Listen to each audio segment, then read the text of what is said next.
وطهار. اللهم صل على محمد وآل محمد.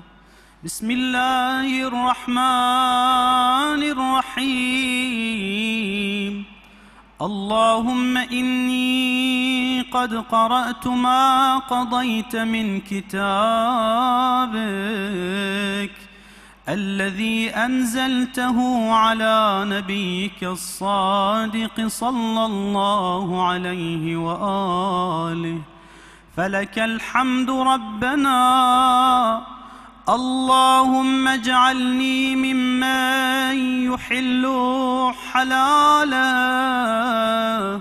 ويحرم حرامه ويؤمن بمحكمه ومتشابهه، واجعله لي أنسا في قبري وأنسا في حشري، واجعل